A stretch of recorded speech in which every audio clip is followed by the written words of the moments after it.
Olá, sejam todos muito bem-vindos ao primeiro episódio do Território em Transição.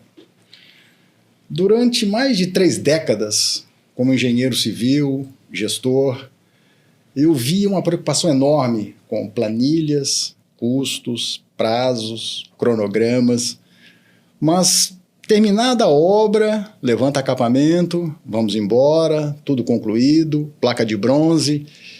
E ficava uma pergunta: efetivamente tem resultado isso? Impactou? Resolveu? Essas questões sempre me perturbaram um pouco. Mesmo com todos os pré-requisitos de planilhas, slides, apresentações, resultados financeiros, tudo de acordo. Mas e aqueles que movimentaram, que arregimentaram todo o ecossistema para que a solução chegasse? Eles foram atendidos? Em grande parte, não. Isso ficava uma grande dúvida. E onde foi que se perdeu toda essa energia despendida para agimentar recursos, arregimentar pessoas, deslocar moradias, enfim, fazer todo o movimento para o tamanho do ganho efetivo das coisas. Por outro lado, eu também consegui perceber que muitas pessoas da própria comunidade se levantavam, se preparavam e não pediam projeto, eles construíam o projeto, eles elaboravam o projeto, eles eram partícipes da solução. E depois de muito tempo, eu comecei a construir um termo. Pelo menos digo que construir, se alguém souber, me avise onde já existia. Eu criei uma expressão chamada terridoer. Território e o fazer, um fazedor daquilo. Ele não é um cara que lê projetos prontos e executa, e ele não é um cara que executa projeto pronto. Ele é um cara que ouve, participa, ajusta a rota, como o Google, recalculando rota. É preciso parar, ele fala, olha, vamos diminuir o ritmo, mas parar jamais, e toca em frente. Essas pessoas, eu percebi que elas têm um perfil muito interessante. Elas têm um perfil acadêmico, eterno, é o lifelong learn, a pessoa que não para de aprender, mas ele não é aquele nerd. É o cara que tem o pé no chão, é o cara que conhece chão de fábrica, é o mão na massa, é o cara que acolhe como uma mãe, mas é o cara que corrige rota como um padrasto. Nessa toada, nessa linha de ação, eu vejo que a gente precisa laurear essas pessoas, que não vêm de Marte, elas estão junto da gente, mas são pessoas que se dignam a aprender na academia, a ouvir o território e ir entregando, na medida em que se pode, aquilo que se espera. E, em verdade, o projeto não acaba nunca, porque as pessoas que bebem dessa vitória, elas se engajam de tal forma que elas começam a ser multiplicadores daquilo que você está fazendo. Tem uma expressão muito bacana, eu gostei muito, que dá na mensagem telefônica da Fevale.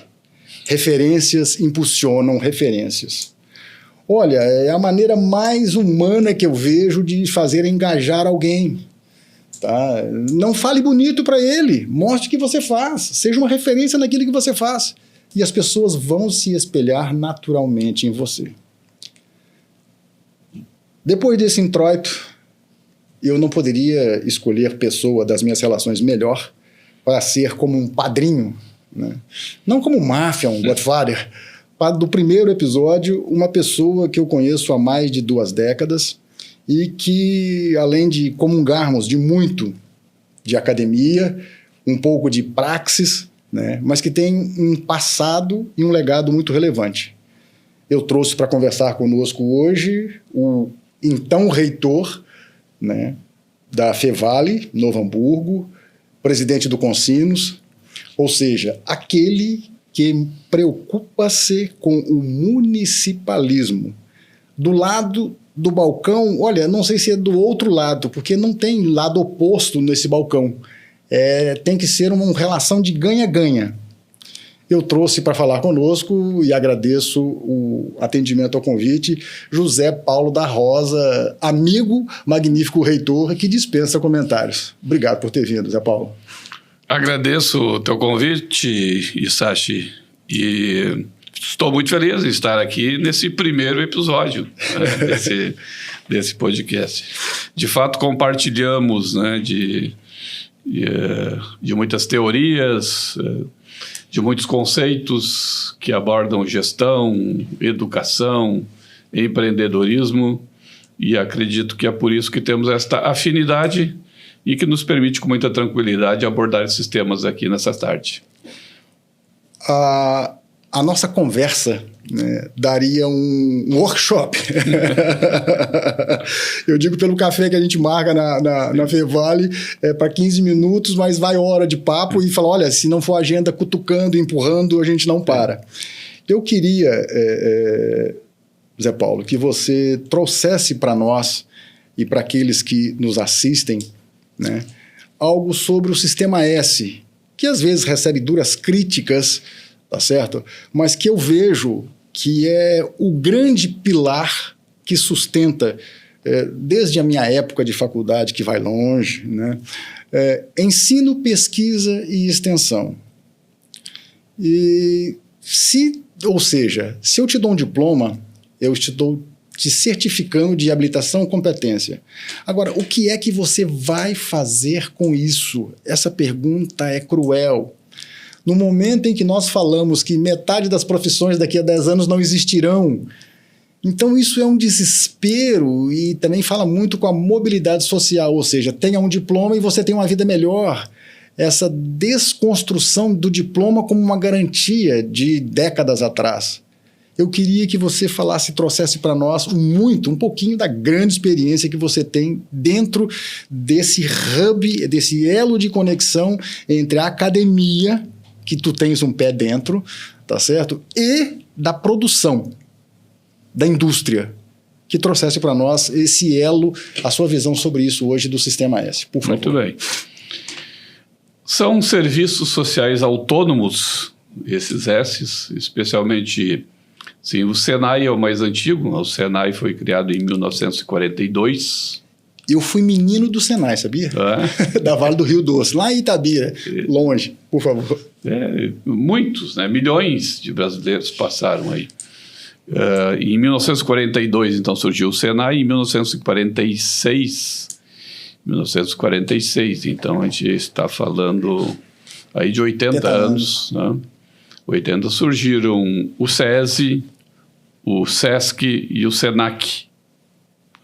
E esses 4 são, digamos, os originais mais antigos. Depois, mais à frente, surgiu o SEBRAE, o SENAR, o SESCOP, né, o SENAT, o SEST, outros esses aí, né, em décadas posteriores. Mas todos eles cumprem um papel muito relevante. E eu acredito que, especialmente ali, esses 4 iniciais, né, o Senai e o SESI e o SESC e o SENAC, são o maior sistema que nós temos aí no Brasil, de educação profissional e de apoio com cultura, com esporte, ao trabalhador. Coisas que outros países não têm. Então, é um diferencial realmente do Brasil. A educação profissional sempre teve um certo estigma, né? Quando a família real chegou ao Brasil, né, os nobres não trabalhavam, né? E quem trabalhava era o escravo, né, um operário necessário para que os nobres vivessem. Então, o trabalho sempre foi visto como algo assim subalterno. E a educação profissional, ela sempre teve um certo estigma, né? E nós tivemos as primeiras assim, experiências de escolas de educação profissional do início, lá dos anos de 1908, 1909, e até 1942, quando surgiu o Senai, né? Que são escolas para oferecer educação, e lá na origem a legislação, inclusive, especificava isso para excluídos, né? Então, aqueles excluídos e tal iam fazer um curso de educação profissional. Mas o mundo mudou, né? A sociedade mudou.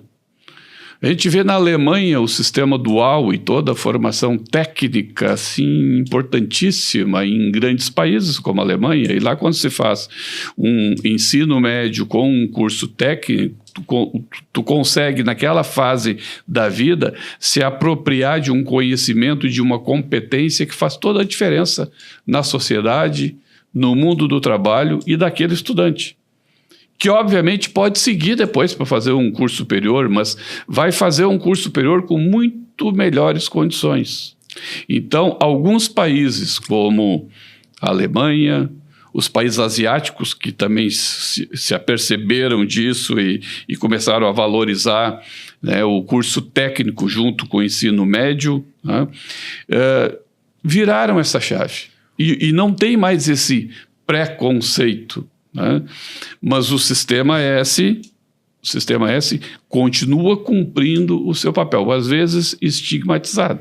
Sim. Mas é o melhor sistema de educação profissional que tem no país e precisamos reconhecer. Eu aproveito esse gancho, né, e eu costumo dizer para as pessoas, né, o tal do menor aprendiz, enfim, se você não tem repertório, se você não tem noção de operação, de funcionamento, a sua intuição, ou seja, aquilo que você busca, você não tem condições de enxergar, sabe? Por mais conceitos que você tenha. E aí o cara diz, não, porque trigonometria é uma coisa erudita. Eu falo, tenta fazer uma roda triangular e quadrada que você vai ver o tamanho da confusão que vai dar, né? Tenta fazer uma lente, sabe? A lente do óculos aqui é retangular, mas ela vai afinando até chegar no elipsoide, no ângulo, para poder fazer o foco. É assim que funciona da ótica, né? Aí o cara pega um caco de vidro, põe no sol e faz um olhinho. Aquele olhinho é que acende o fósforo, que queima o carvão só numa bolinha. A lente desse tamanho, mas ela tem que convergir no ponto focal. Então são essas experiências, né? Tem a brincadeira do menino matar formiga com a lentezinha no sol, acender o palito de fósforo. Então são pequenos exemplos que a gente traz da praxis, né? Que a gente diz, olha, Isaac Newton tem duas versões para ele. É uma maçã que cai e ele enxerga, mas ele viu a queda da maçã, e outra diz que é num concerto, numa ópera, que ele viu o puxador da cortina balançando ao vento como um pêndulo. Então tem duas vertentes disso. Mas, mais próximos de nós, quem vai lá na Sagrada Família, né, de Barcelona, olha aquelas estruturas sem vão, sem nada, e fala, mas como é que Gaudí fez isso? Falou, olha, não foi um anjo que desceu para anunciar. Gaudí fez todo um experimento dentro de um galpão com sacos de areia e foi pendurando para ver aonde o peso vai, aonde a carga incide, aonde ele põe uma coisa, para criar todos aqueles vãos lindos, maravilhosos, vamos dizer, a obra que não se acaba, a coisa mais interessante, né? Da Sagrada Família. Mas, tipo assim, ele fez essa experiência, tipo assim, olha, preciso ver para eu ter noção de como que eu vou projetar.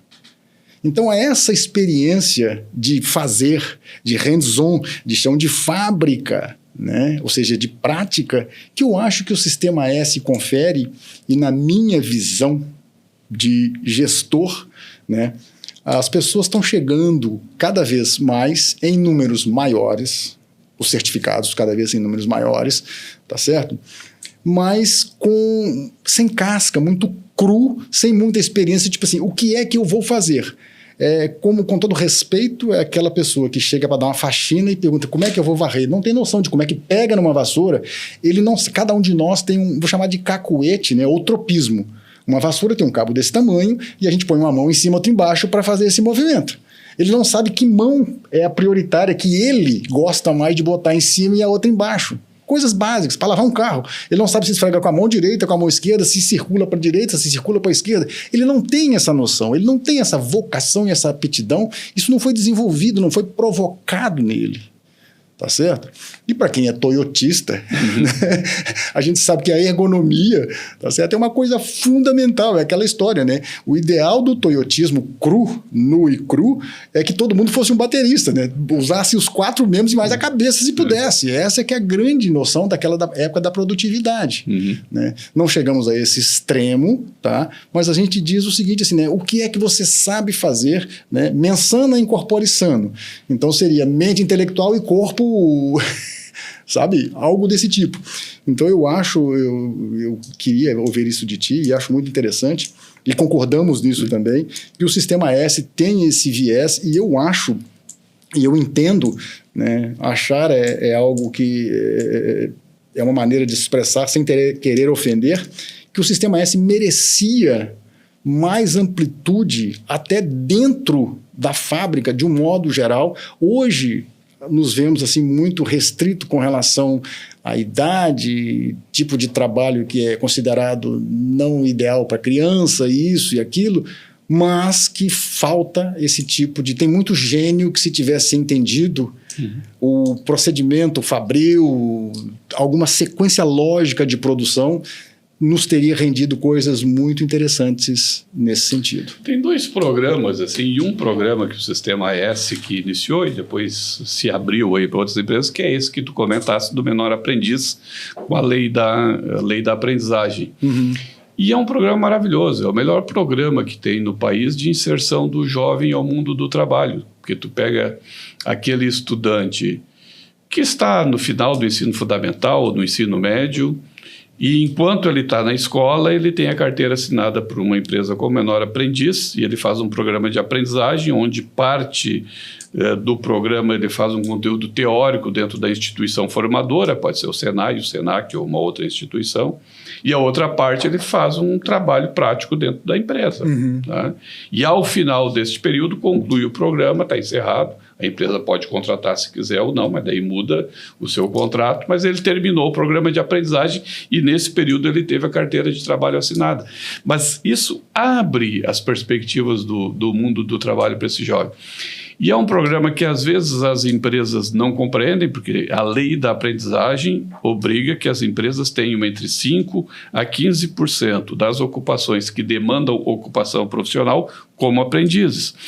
E quando há uma fiscalização que percebe que ele não tem, vem uma autuação e uma obrigação dele manter. Ele procura lá o sistema para ter os seus aprendizes, para não ser multado e tal, e já faz isso a contragosto. Na verdade, ele tem que enxergar isso com bons olhos, porque ele não precisa ter um programa próprio de trainees, né, que ele vai operar. Tem ali um sistema que pode entregar os trainees direto para ele. Então, falta talvez um certo conhecimento, uma certa boa vontade de todos os lados. O sistema também precisa comunicar melhor e negociar melhor, né? E as empresas e quem trabalha na área de recursos humanos, gestão de pessoas, também precisa compreender para fazer esse link. Mas é um programa excelente esse de aprendizagem. O outro é o próprio curso técnico de nível médio, que aproveita o aluno do ensino médio e ao longo do ensino médio já dá uma formação de técnico em alguma área. Tá? E é o melhor momento da vida do estudante, porque ele está no ensino médio, tem um tempo livre, é uma preocupação das famílias, né? O que fazer com esse tempo livre? Especialmente nesse mundo de redes sociais e tal. Então, ocupar o jovem naquele momento, eu acho que é extremamente importante. Então, poder oferecer um curso técnico, um técnico de nível médio, na tecnologia da informação, inteligência artificial, né, em mecânica, em mecatrônica, em eletrotécnica, ou em vendas, ou em administração, em qualquer área que seja. Mas aproveita o ensino médio e dá essa formação de técnico. Ele conclui o ensino médio já com uma titulação que abre as portas para ele e para o mundo do trabalho. Ou, inclusive, para empreender. Eu dirigi, tu sabes, uma escola do Senai em Gravataí, lá no final dos anos de 1990. Isso. Há 3 semanas atrás,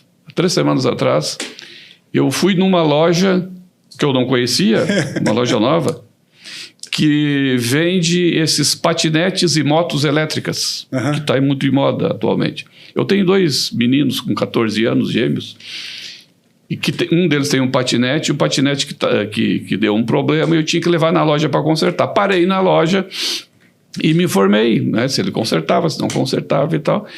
E o rapaz, que era o proprietário, veio falar comigo. Eu lhe conheço.